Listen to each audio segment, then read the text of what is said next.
Evening, the Cincinnati Metropolitan Housing Authority owns the Beacon Glen Apartments in Mount Washington, and many of the people who live there are disabled. And because it's subsidized housing, tax dollars pay for much of the rent and the expenses there. But Local 12 News found a couple of those expenditures don't quite make sense. Rich Jaffe joins us live with a story you'll see only here on Local 12 News. Right, Rich? That's exactly right, Rob. You know, it is chilly and it's damp out here, but inside some of those apartments, up until just a couple of hours ago, it was sweltering. Temperatures were in the mid-80s in those apartments. And the residents here tell me that it's been that way since CMHA turned on the heat back in October.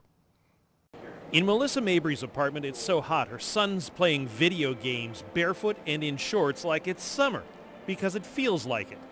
The temperature in here is in the mid-80s. The box fan's running to create a breeze and the door's open.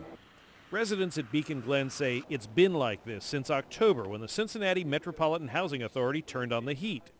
When Melissa went to the manager for help, they suggested that I keep my windows open.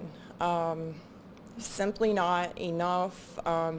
It's a safety issue in my apartment to be doing that all night.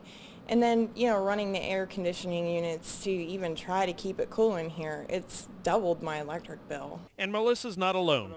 Bruce Branch has lived here for 17 years. His thermostat said it was 80 degrees in his place.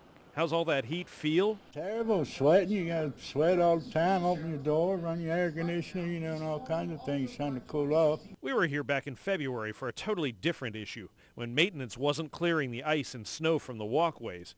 That meant the mostly disabled residents were trapped. That got fixed after our visit, but now the problem isn't ice and snow. How hot is it? It's very hot, extremely hot to have to open windows and open the door.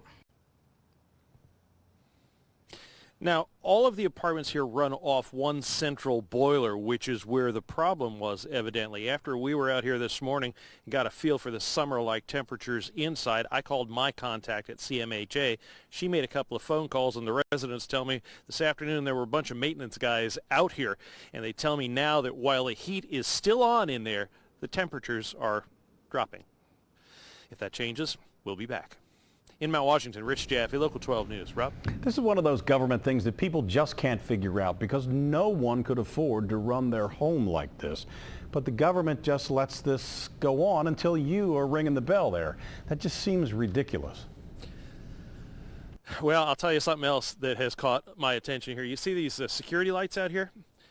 The residents tell me that a number of these lights in the parking lot in particular have been out for a long, long time. And they recently got replaced, which is a really good thing. We're happy to see that.